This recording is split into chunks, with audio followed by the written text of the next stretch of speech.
Yeah, I don't know, man. You ever just feel like life is just catapulting towards some greater purpose? Average Podcast with bloated ego. We are the only DJ crazy enough to tattoo Jackie Brown on his ass. This is Michael Mann, and I ride with Extended Clip. Awa is not really, with you as the host of the podcast. Oh, wow. Okay, interesting. Well, here's the thing about The Way of Water, right? It doesn't have a beginning or end, right? So just like me hosting the podcast doesn't have a beginning or end. No one else comes in and is the main host of the podcast. That's not the way of the water, man. It flows. It doesn't stay stagnant. It flows. It goes back and forth. I don't know about this.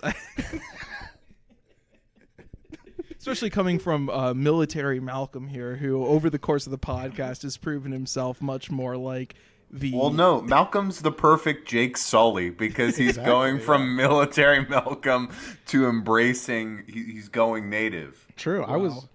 Going into all this, right, I was kind of... I figured it would be at least fun, but the most skeptical of I don't know if I'm going to get into all this Avatar blue person nonsense. It's just a bunch of fucking blue weird critters crawling around. It's kind of gross. But I can't talk any shit on this movie. It was amazing. Welcome to Extended Clip. I'm one of your hosts, Eddie Averill. I'm Malcolm Baum. I'm JT White. And Avatar is the reason for the season. Had to do the reset. All these little gross blue critters did win our hearts. It's the cinematic event of the year. It's Avatar 2, The Way of Water, the sequel to James Cameron's legendary blockbuster. James Cameron, the legend of the blockbuster. We've never really talked much about him on this podcast, but... this film sees all of his usual tendencies coming back to life, but, he's going in a little more spiritual of a direction this time, a little more poetic, a little more just exploring the elements of the world that he created. But, of course, you're going to come right back to that classic Cameron ownage for the third act, and it is much like Titanic in its third act. I think... when he was writing this, he realized, oh yeah, remember when I sank a boat for an hour and it was the coolest shit ever? I should do that on Pandora. Yeah, exactly. Avatar 2, The Way of Water is so much more than the first film to me. The first film is a classic in its own right. And this film, on a narrative level, maybe isn't even as smooth. I think the first film is, at least the theatrical cut, is more streamlined at the classic kind of fish out of water tale turning into a more military based movie, and this one is very, as I said, poetic for a lot of it. There's exploratory. There's an hour plus where really nothing happens, and it's the best hour plus of the movie too. I think that just getting to hang out with Big Jim behind the camera and seeing him explore the world that he created, show it to us from the best camera angles. And, he waited this long for the effects to look this good, and they look so good. And the high frame rate stuff is just unbelievable at times. Sometimes it looks a little weird, too. And I think that's what really, weirdly enough, what holds this together, much like the first one, is how,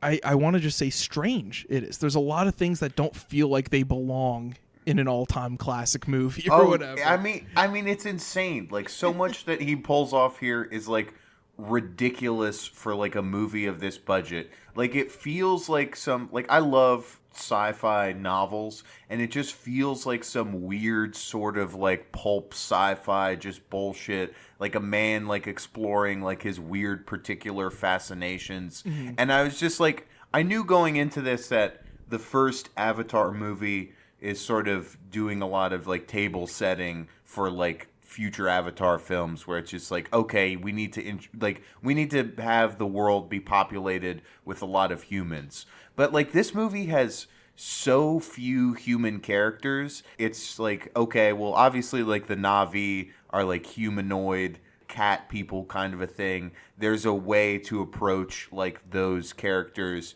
But the fact that like he invests so much time in just like, okay, we're ramping it up. You're gonna like give a shit about like the feelings of a big cosmic whale. It's just like it's baffling. It's like insane. Like that there are just like so many people are going to see this movie that just has the like craziest nonsense of all time. When you say it ramps it up, a good comparison that came to mind throughout was George Lucas in his prequels trilogy, the way Cameron is operating here. And, you know, The Phantom Menace obviously was met with a lot of scorn, but it was the last one that's shot on film, and it's a lot of table setting for what's to come. Then you get to Attack of the Clones, and I think James Cameron is in Attack of the Clones / Revenge of the Sith mode. Like, he is just so over the top in terms of ditching all reality and just immersing himself in artificiality of computer-generated images. And it just allows him so much freedom. But he's always just going to be an action filmmaker who knows how to make a really fucking impactful, gruesome action scene. You know, that derailment we get early on, the first action set piece is unbelievable. We see, you know, the Na'vi insurrection led by our old friend Jake Sully. And they're like shooting RPGs at a train full of the military people going back to their base or whatever. And you just get this train derailment where the train topples over perfectly. And it's something that if he did it all practically, yeah, they wouldn't have, you know, 100 attempts to get it perfect. But the physics of that scene are just like, to Cameron at least, what seems like the most perfect version of that train derailment stunt. And it's incredible to look at. And it feels so real for being so clearly artificial, too. You know, it's CGI. People love, that's a classic thing. You know, I want practical effects in my movies or whatever. And it's like, well, different things, you know, serve different purposes. And, you know, what's great about kind of Cameron using this kind of, you know, computer generated world is kind of like, yeah, he could do it, you know, exactly in his image, you know what I mean? And maybe that's why it takes him so long to, you know, in between avatars, you know, hopefully the next one's coming a little bit more soon. Yeah. But it is. Yeah, we got word. But people are telling me right now. But it allows him so much freedom to kind of go exactly where he wants to go. And you know, that's my fear kind of coming in, you know, because I wasn't exactly like I said, you know, completely sold on, you know, I'm gonna watch Avatar, I'm gonna love it. Like I was like, I might not like this. That was kind of like a thought coming in.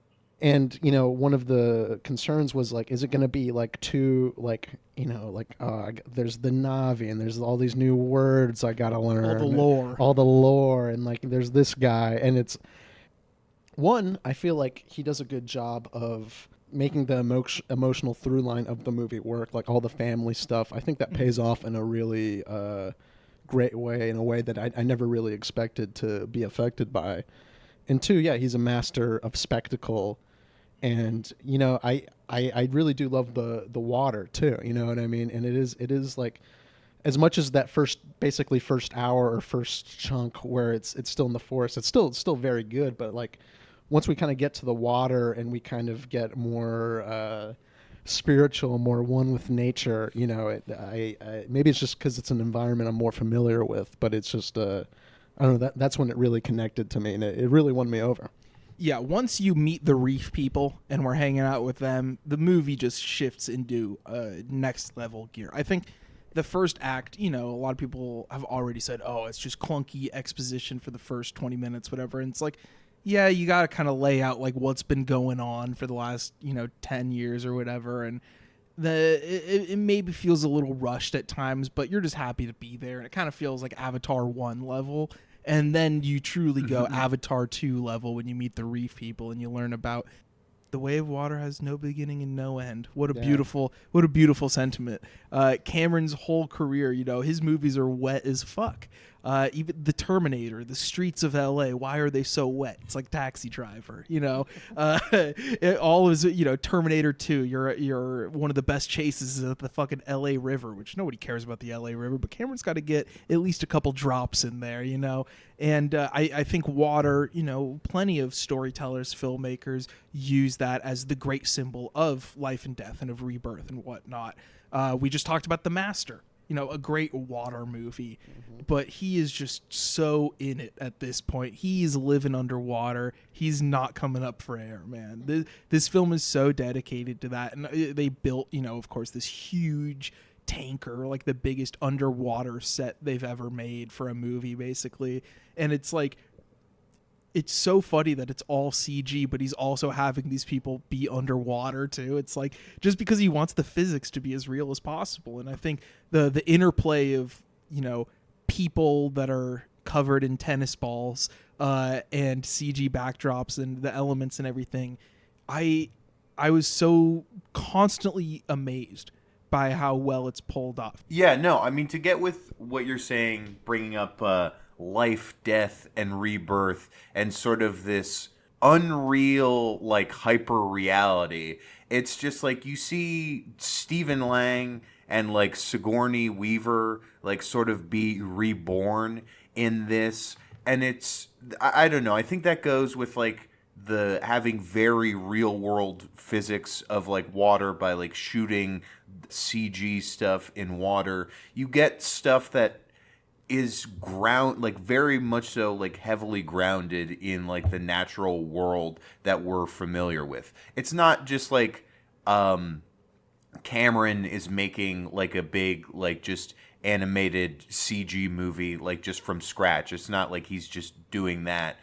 It's, I don't know, that those elements combined, like, and I think to me, like relating that to like some characters that are reborn through like digital imagery here, just it creates an experience watching it that's just, I don't know, it's just unparalleled to anything else. Like the way he emphasizes like using these like new particular formats, like with high frame rate and the 3D as well. You just it allows you to occupy a space unlike anything else. Absolutely. I mean, the high frame rate stuff underwater, especially with the way he uses the 3D, is completely novel. Like, I've never seen anything like it.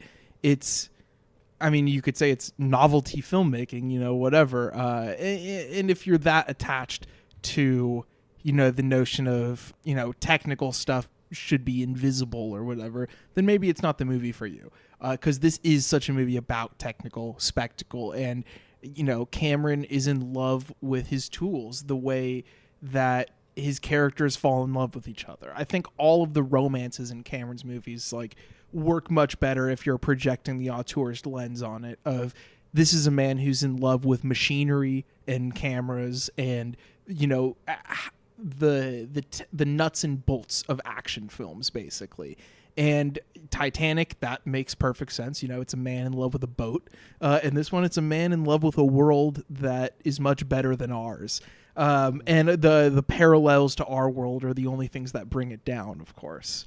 No, yeah, I think, JT, you were talking about how it has kind of like this tie to reality.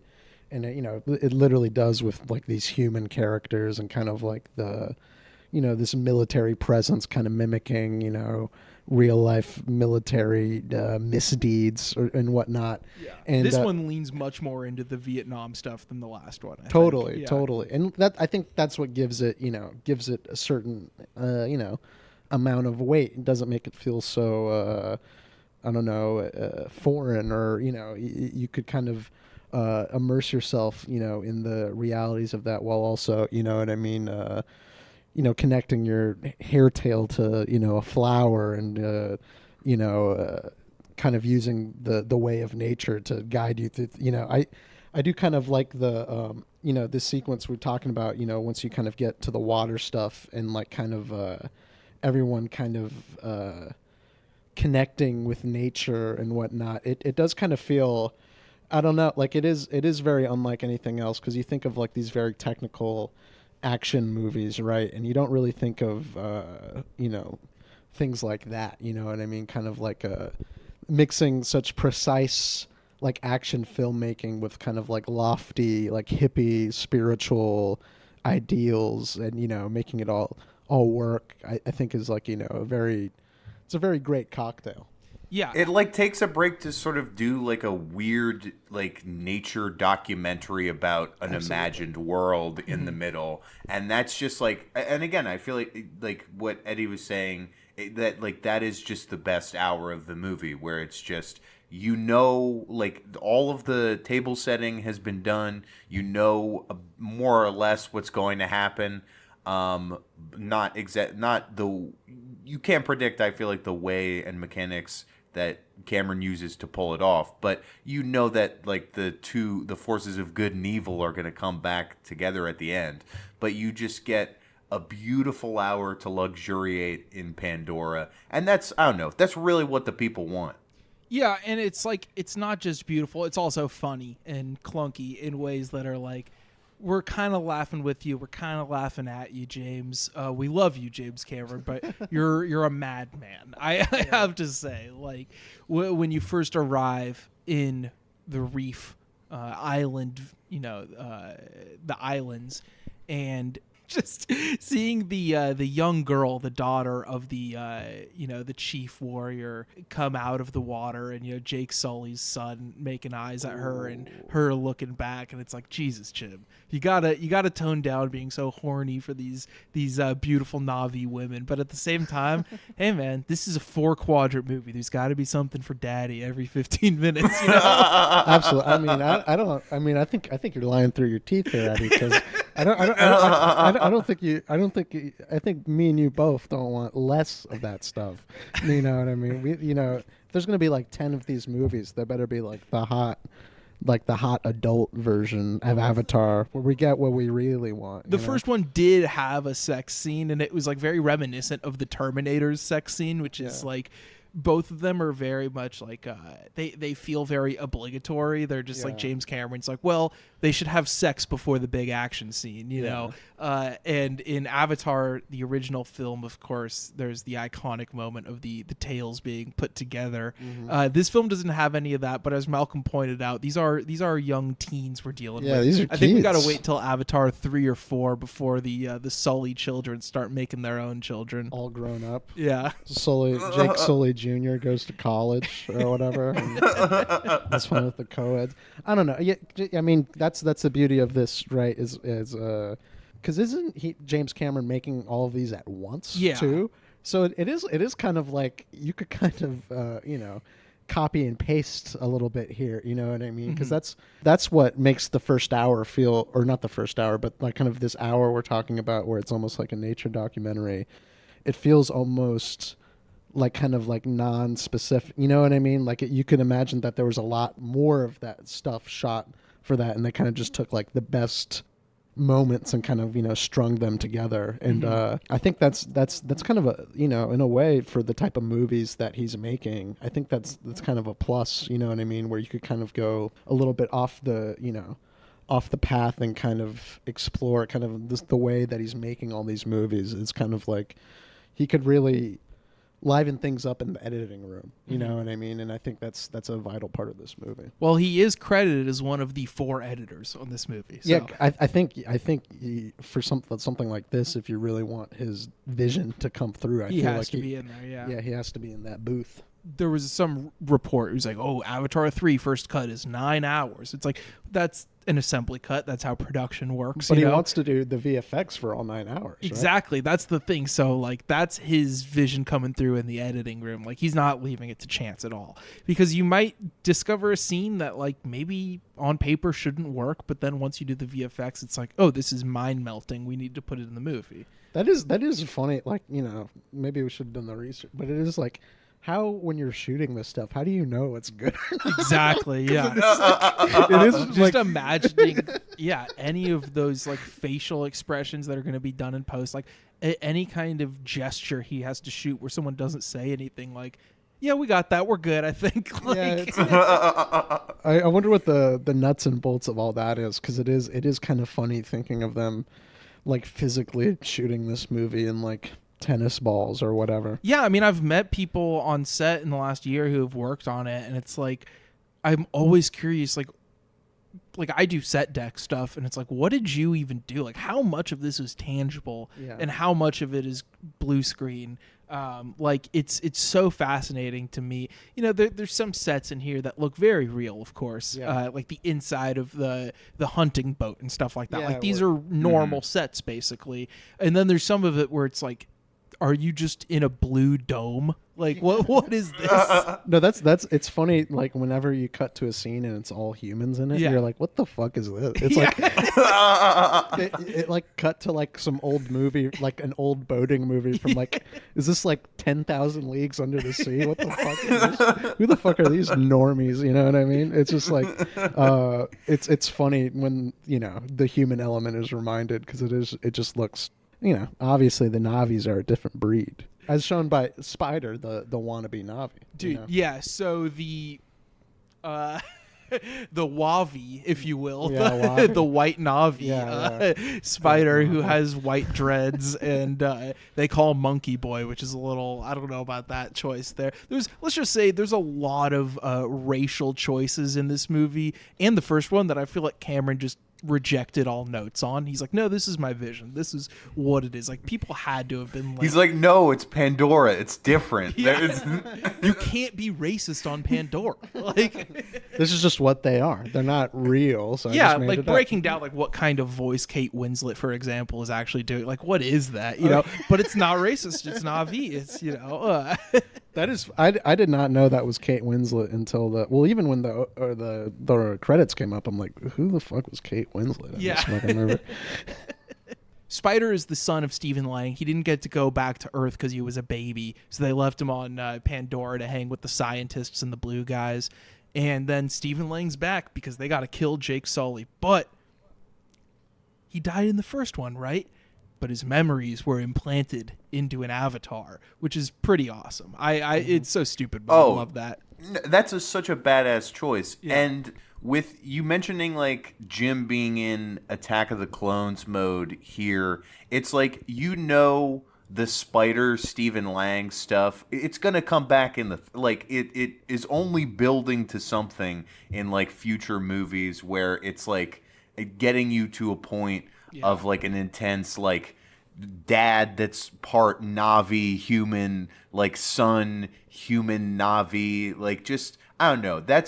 I feel like that's just good like dramatic filmmaking, and like very like no matter how like sort of stupid and base that is, I feel like it's exciting for the family drama element of this. Well, I think through spectacle, you could sell the base, right? You know what I mean? Sometimes it's almost better to have a more simple kind of set of loyalties and emotions for something that For is sure. like, for something, Absolutely. something that is kind of like as complex as this gets, you know what I mean? Because it is the one criticism I guess I do have of this movie is that, you know, there are like maybe 10 or 15 minutes where I kind of just feel lost, like even in like a fight sequence, and it just keeps compounding and compounding on itself. And it's, you know, I like a lot of that, you know, within the movie, but it's so overwhelming to me, and it's maybe it's almost a criticism of myself, you know, watching the movie, but it is like I feel like I'm intaking so much stuff here, so much information, so much spectacle that I'm like I don't know what's going on, and then and you know, that's not necessarily a bad thing, but you know, it's, you know, I guess feeling lost is not necessarily a good feeling, you know, and that's not representative of how I felt overall, but it is just kind of funny just how much this movie is. It really is. It's a zone out movie for sure. If you're not like 1,000% invested, there's going to be chunks of either drama, action, or nature that you kind of just glaze over because the action scenes are so fucking long. It's like when I was watching Titanic last week, you know, all this shit's going down. It's in full action movie mode, and I'm like, wait a second, there's still 70 minutes left in this movie. These action scenes are going to be just so long, and that's one thing that I think in terms of generational filmmaking, someone like Michael Bay took from Cameron is the excuses to make these action scenes so long, and that is probably who the closest analog for me is in terms of like an action scene being so insane that after a while, though, my eyes kind of glaze over and I have to rewind a minute because I'm like, despite the incredible effects on screen and all this stuff going down, it's like, oh, I kind of zoned out for like a minute there. I kind of have to rewind. The other thing, I think Cameron humor is like a dad joke version of Michael Bay humor, and much more tolerable for that reason. Less sleazy. Yeah, less sleazy. Yeah. Yeah. I agree with what you're saying about like how the world of like Pandora itself, whether just like visually at times, just like there being so much on screen, or just like getting accustomed to an entirely different world. I like that like Jim keeps it simple in terms of like plot and then like family dynamics, and like because of that, I think like there's the mix of that like high concept stuff and like simplicity where it just like you get that moment where Stephen Lang crushes the skull of the Stephen Lang from the first movie, and it's just like that's badass. That's going tight. Hamlet mode, like, dude. Yeah. Straight up. That is one of my favorite, because this is a film full of references, which I think is also an underrated aspect of it. Say underrated, the movie just came out. But like everyone loves it. An already overlooked aspect. Yeah, it's like that reference is very clear there, and there's even the Apocalypse Now reference as I got into how Vietnam heavy this one is, and it's military parable. There's like the shot of Jake Sully rising out of the water slowly, just like Apocalypse Now with the flame in the background too. It's like a very pointed reference to be like, if you weren't aware already. If you weren't aware by the point where Stephen Lang is like at the wrong island and just torches down the village, and you have the palm trees in the background, it's like it's hilarious. It's savage. It's horrible. Yeah. But it's savage. Of course, is a key word for the first movie, which is all about Yeah. But this one, like, I feel like he kind of aims his targets a little differently. Like, it's like, yeah, the military stuff was in the first one, as well as just general imperialism. But on this one, we're going to go not just like the Vietnam War stuff, but also little hippy dippy nature, don't kill the animals type stuff. True, The impetus for kind of Stephen Lang getting to them at this point is he commandeers a whaling boat. And so there's these dudes that are, it turns out the way that Pandora's military base is being funded, the way that Edie Falco can have this awesome skeletal mech suit that she drinks coffee out of, and that we have these crab robots that can build a building in 5 days, is that they're stealing this juice that's inside the brain of the Pandora whales, and that juice stops human aging, and so they send it back to Earth and sell it for like $80 million a vial or whatever. But those whales, we also find out, are the best friends and the spirit brothers and sister of the reef people. And that is like the apex of the nature doc hour, when the reef kids take one of Jake Sully's kids out past the reef, and they ditch him and get him into trouble. And he's getting attacked by a big old guy, and then his new whale buddy comes and saves the day because, as Qui-Gon Jinn said, there's always a bigger fish. The whale stuff is great. I love how they talk to the whales. Like, yeah, I love they do sign language. Yeah, like it's so sick. Like Kate Winslet is like saying, "Oh, I just had a kid, and so I saw you had a kid too." It's like, yeah, he's doing well. Just small talk with a whale. And very for funny. Viewers or listeners that aren't subscribed to our video feed, while Malcolm was saying that he was kind of just like turning his hand like a doorknob the whole time to imitate sign language. Yeah, exactly. That's sign language. Well, I'm sorry, I'm not. What is it? ASL qualified. Well, they're not speaking ASL; they're speaking NSL. yeah, of course, Navi sign language. Yeah, no, there's a lot to catch up with this Avatar world. See, I didn't even quite connect that they were. That might have been. I did fall asleep for like 5 minutes in the theater. I'd have to say, but I don't know. There's so many connections where it's like I didn't even quite pick up that it's like the whales were funding the military or whatever, and But that sequence is great where he one of the Sully sons is connecting with the whale, and it's just with the whale for like 10 minutes, just exploring the whale, and it is It's so cool. Then the second time he meets him after he learns that this whale is an outcast. A killer whale. A killer. The whale's like, come on, get in my mouth. Let me show you something. And he goes in the whale's mouth and plugs his tail into like his tonsils. And the whale like shows him a movie in his brain, I think. Yeah, it's insane. I don't even know what went on in that movie, to be honest. It's totally obscure, crazy action that, of course, Jake Sully said, it's like, whoa, that happened to you? I understand now. I understand you completely. I see you. It's amazing. I fucking love it. I do wish we got more CCH Pounder in this one. She only has like one line in the beginning after the first action scene. She's trying to heal one of Jake Sully's sons. And, anyone from the Shield hanging out on Pandora that's my only complaint, is that the first movie had much more CCH Pounder. I could see like a Vic Mackey. Yeah, dude, you got to get Navi, Vic Mackey. his sleek blue bald head, Dude, or whatever. Chickless next time. Stephen Lang and Chickless team up. I mean, there is that one Marine dude who's hanging with Stephen Lang who is wearing Oakleys the whole time. Yeah. And that did call to mind just like the bozo cop, like the no neck cop, kind of like Vic Mackey. There is, you could, with their sequels, they should sneak in like a lot of celebrities and stuff like that. Like, well, Cameron's great at doing like cop ownage stuff. I mean, Terminator 2 is like some of the best ever in that regard. Yeah, and I guess with this one, he owns we got the military and poachers and the whalers, dude. whale poacher. Like that's what's funny, like to me, like all the stuff between like the whalers and like there's like the marine biologist being like, oh, I guess they are an intelligent species or whatever, and it's like, oh, dude, I love when they're doing the X-ray on the whale brain. So first of all, they have this scissor lift that they drive into the whale mouth and then go up into it to fucking drill for the gold whale brains. And it's just insane. But he's doing like a 3D scan of the whale's brain, showing it to Spider.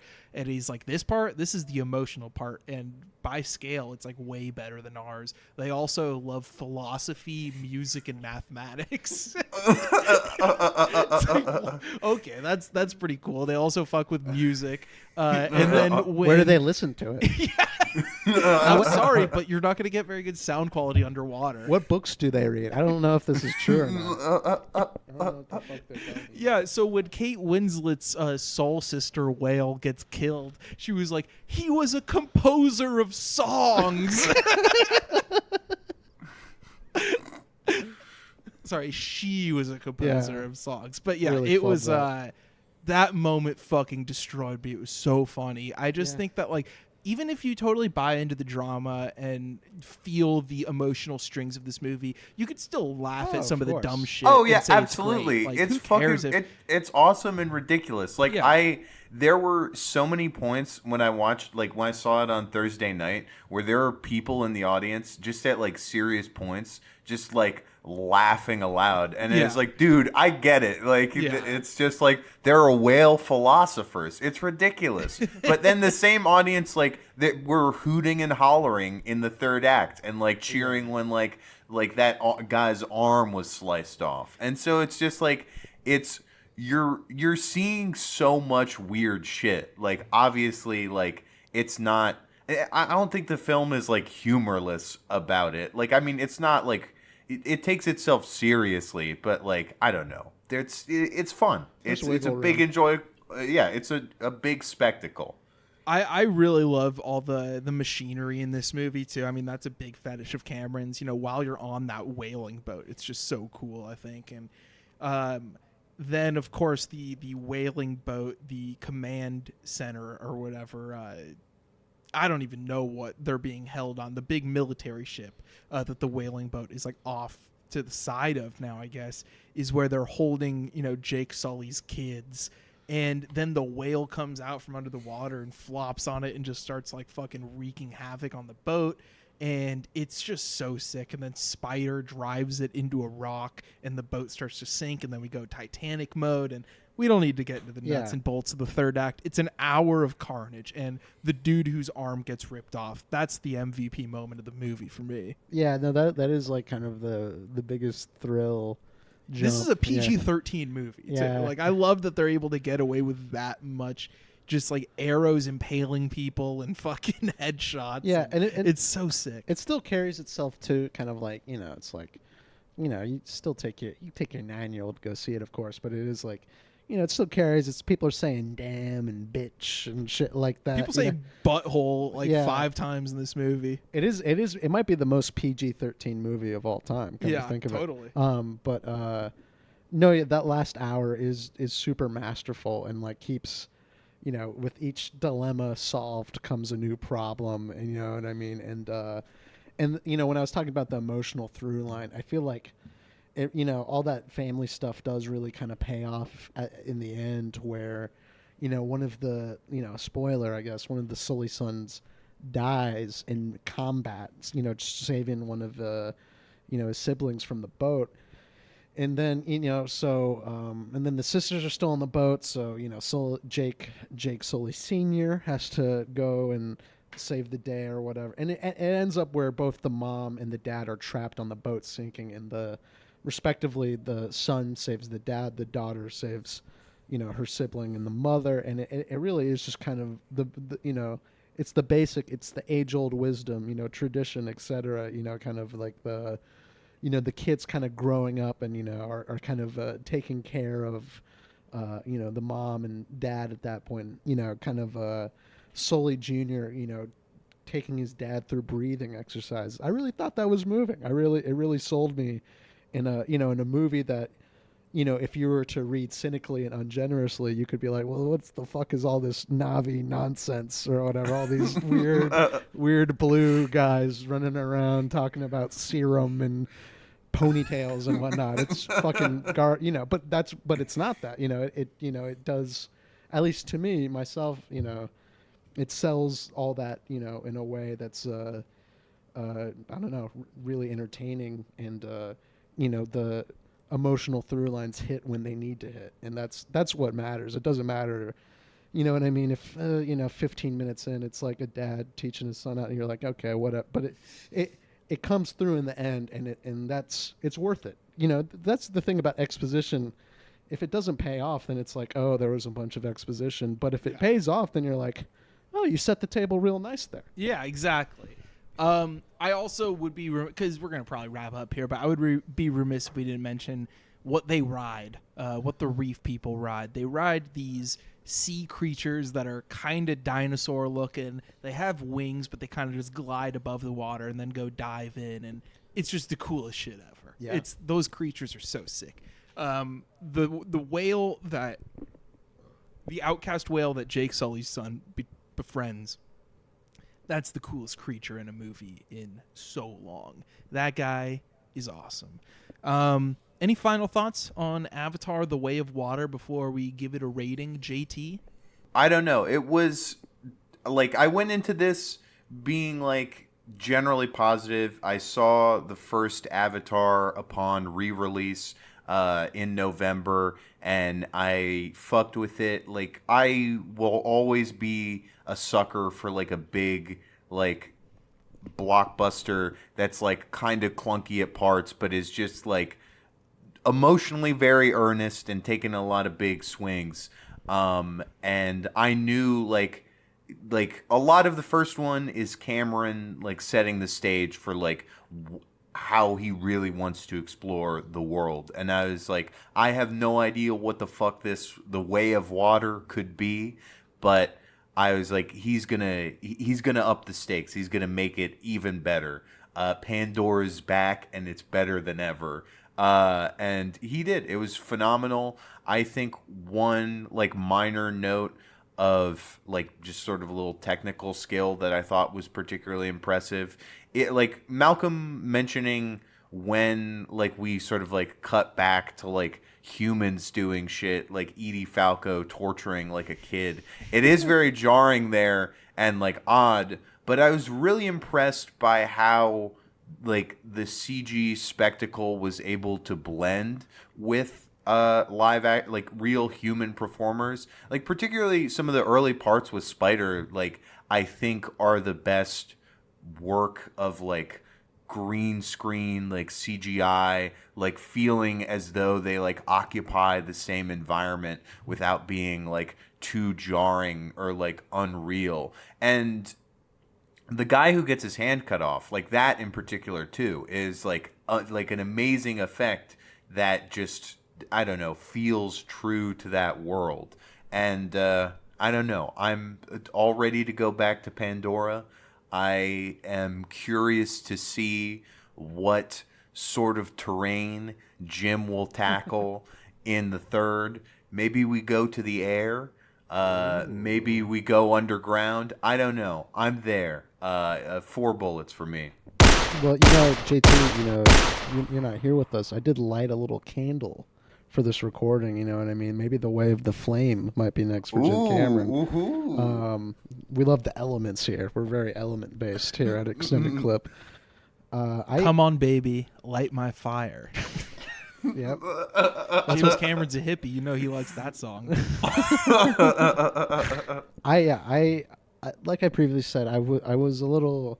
I don't know. Everyone was sucking off Jim Cameron for like a month there. I got a little wary. You know what I mean? Maybe that's my natural contrarian senses, but what can I say? I mean, he delivered. It's good to be skeptical. It's good to be it's good to be skeptical, but it's good to be proven wrong, right? That's like and I was on board with that, but like I get how you feel. I mean, that's how I felt about Spielberg for the last 3 months. Yeah. So yeah. Oh, don't get me started on the. Don't get me started on these Fablemans. I might have to go join Godard in Cuba talking about those Fablemans.